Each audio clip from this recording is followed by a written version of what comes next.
Hello बच्चों, welcome back to my another video. बच्चों, आज की इस वीडियो में मैं आप लोगों के लिए क्लास 10 का संस्कृत चैप्टर 3 शिशु लालनम पाठ को लेकर के आई हूँ, जो कि आपके इस बुक का तृतीय पाठ है। ठीक है, जिस पाठ का नाम है शिशु लालनम। ठीक है बच्चों, तो बच्चों चलिए अब इस पूरे पाठ का अर्थ, इसका मतलब पूरी अच्छी तरह से समझने का प्रयास करते हैं। पूरे पाठ का जो तृतीय पाठ आपके स्क्रीन पे आपको दिख रहा है, शिशु लालनम, इस पाठ का पूरी तरह से हिंदी भावार्थ, हिंदी में इस पूरे संस्कृत से हिंदी में मैं आपको पूरे पाठ को, इस पाठ में जो संवाद दिखाया गया है भगवान राम का अपने दोनों पुत्रों के साथ, उस पूरे संवाद को मैं हिंदी में आपको समझाने का प्रयास करूँगी।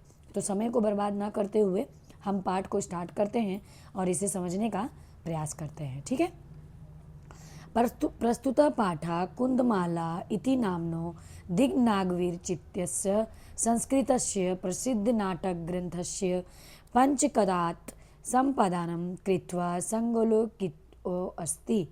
अत्र नाटकांशे रामः स्वपुत्रो लवकुशो सिंहासनम् आरोहयितुम् इच्छति, किन्तु उपावपि सविनयत्वं निवारयत।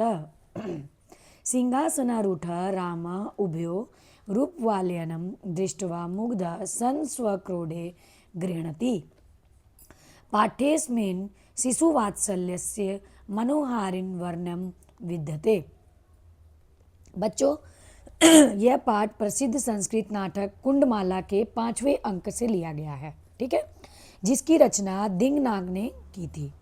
इसमें भगवान राम अपने पुत्रों, यानी कि जो उनके दो पुत्र हैं लव और कुश, उनसे संवाद करते हैं, जिसमें पूरी तरह से पिता का वात्सल्य, शिशु संकोच और राजसी मर्यादा का सुंदर समन्वय दिखाया गया है। ठीक है बच्चों, तो चलिए अब हम पूरे पाठ के पूरे इस संवाद को हिंदी में समझने का प्रयास करते हैं। सिंहनास्थस्य रामः ततः प्रविशत विदूषके नोपदिश्यमान मार्गो तापसो कुशलवो। बच्चों, राम सिंहासन पर बैठे हैं, तभी जो विदूषक है, विदूषक के द्वारा मार्ग दिखाते हुए, रास्ते को दिखाते हुए दो तपस्वी बालक को, जो लव और कुश हैं, वो प्रवेश करते हैं पूरे राजमहल के अंदर। ठीक है, विदूषक कहते हैं इत इत आर्यो, मतलब इधर से आइए आर्यजन। कुशलवो रामम उपसृत्य प्रमन्य च अपि कुशलम महाराजस्य। राम के पास जाकर प्रणाम करते हुए कहते हैं, क्या महाराज कुशल हैं? ऐसा वो बच्चे पूछ रहे हैं। तभी राम कहते हैं, दुष्मन सरनाथ कुशलमिव भवतो किम वयमत्र कुशल प्रश्नस्य भाजनम एव न पुनरिति जन समुचितस्य कंठलासेव्य परिचय अहो हृदयग्राही स्पर्शः। राम कहते हैं अपने दोनों पुत्रों से कि तुम्हारे दर्शन से तो मैं कुशल अनुभव करता हूँ। क्या हम केवल कुशलता पूछने के पात्र हैं? अतिथि को गले लगाने योग्य नहीं? तो दोनों को वो गले लगाते हैं और कहते हैं, आहा, ये स्पर्श तो हृदय को छू लेने वाला है।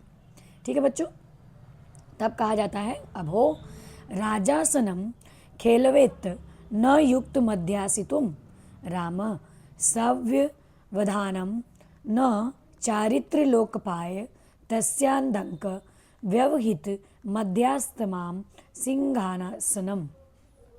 कहा जाता है कि यह तो राज सिंहासन है, इस पर बैठना हमारे लिए उचित नहीं है। ये लवकुश कह रहे हैं। अब कहते हैं, अभो अनिच्छाम नाट्यता राजन, कहते हैं कि यह तो राज सिंहासन है ना, तो इस पे हम किस तरह से बैठ सकते हैं? ये हमारे लिए उचित नहीं है। राम अलमति शालीनतया भवती शिशुजनो वयो अनुरोधाय गुण महात्मपि लालनीयेव वर्जति हिम करोपि वाल भावात पशुपति मस्तक केतक छंद दत्वम। यहाँ पे कहा गया है बच्चों से कि सावधानी से बैठना चरित्र का हनन नहीं है। ये कहा गया है कि अगर आप सावधानी से बैठते हो तो ये चरित्र का हनन नहीं है। अतः मेरी गोद में बैठो, यही सिंहासन है, उन्हें गोद में बैठाते हैं। उसके बाद वो कहते हैं थोड़ा संकोच दिखाते हुए, महाराज इतनी उदारता मत दिखाइए। राम कहते हैं इतनी शालीनता भी ठीक नहीं है बच्चों। तभी ये श्लोक आता है और श्लोक में वर्णन किया गया है कि बालक अपनी आयु के कारण गुणवानों के लिए भी स्नेह के योग्य होता है। चंद्रमा भी बाल भाव के कारण शिवजी के मस्तक पर ही केतकी के पुष्प के समान शोभा प्राप्त करता है। राम एष भवतो सौंदर्यावलोकजनितेन कौतूहलेन पृच्छामि क्षत्रियकुल पितामहो सूर्यचंद्रयो को वा भवतो वर्षस्य कर्ता। लव भगवान ससदिति राम कथमस्य सामानम भिजनो संवृतो। कहा गया है कि तुम्हारे सौंदर्य को देखकर उत्पन्न जिज्ञासा से पूछता हूँ, सूर्य और चंद्र में से कौन तुम्हारे वंश का कुल है। तब लव कहते हैं कि प्रभु हमारे वंश के कुल भगवान सूर्य है। तभी राम भगवान कहते हैं, राम जी कहते हैं, तुम दोनों हमारे समान कुल में कैसे उत्पन्न हुए। मैं भी तो सूर्य कुल से ही, सूर्य कुल के मूल से ही आया हूँ, तो आप मेरे वंश से हो, तो तुम दोनों हमारे समान कुल में कैसे उत्पन्न हुए। तभी विदूषक कहते हैं किम द्वारोपेकमेव प्रतिवचनम लव भ्रात्रावावम सौंदर्या राम समरूप शरीरस्निवेश वयवस्तु किंचित दंतरम लव आवाम यमलो राम संप्रति युज्यते किम नामधेम्य लव आर्यस्य वंदनायाम लव इत्यमानाम श्रावयामि आर्योपि गुरुचरण वंदनायाम। कहा गया है कि क्या, विदूषक कहता है कि क्या दोनों का उत्तर एक ही है। तब लव कहता है हम दोनों सगे भाई हैं, इसलिए हम दोनों का उत्तर एक ही है। तभी राम कहते हैं शरीर की बनावट एक जैसी है, आयु में भी कोई अंतर नहीं। लव कहते हैं कि हम दोनों जुड़वा हैं, ठीक है। तभी राम कहते हैं कि यह बात स्पष्ट हुई, तुम्हारा नाम क्या है। तभी लव कहते हैं कि आर्य की वंदना में मैं स्वयं को लव कहता हूँ, मैं स्वयं को लव कहता हूँ, ठीक है।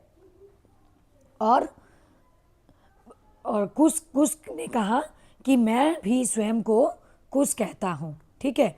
मेरा नाम कुश है और मैं स्वयं को कुश कहता हूँ। राम कहते हैं अहो उदात्त रम्य समुदाचार किम नाम धेयो भवतो गुरु। आहा कितना सुंदर और उच्च आचरण है, तुम्हारे गुरु का नाम क्या है। तभी लव कहते हैं ननु भगवान वाल्मीकि राम केन संबंधेन लव उपनयनो पदेशेन राम अहमत्र भवतो जनकम नाम तो वेदी तुम्ही क्षामी। कहते हैं कि आहा कितना सुंदर और उच्च आचरण है, तुम्हारे गुरु का नाम क्या है। निश्चित ही हमारे गुरु भगवान वाल्मीकि है, ऐसा लव ने कहा। तभी राम कहते हैं मैं तुम्हारे पिता का नाम जानना चाहता हूँ। तो लव कहते हैं कि मैं उनके नाम को नहीं जानता, इस तपोवन में कोई उनका नाम नहीं लेता। कुछ कहता है तभी राम ने कहा कि बताओ क्या नाम है। तो कुछ कहता है मैं उनके नाम को जानता हूँ, ठीक है। कुछ ने कहा कि मैं उनके नाम को जानता हूँ।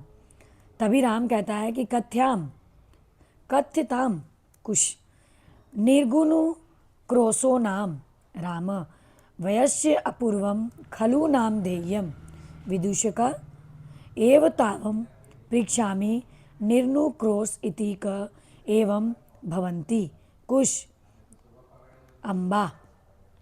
कहते हैं कि मैं उनके नाम को, लव कहता है कुश कहता है कि मैं नाम को जानता हूँ, ठीक है।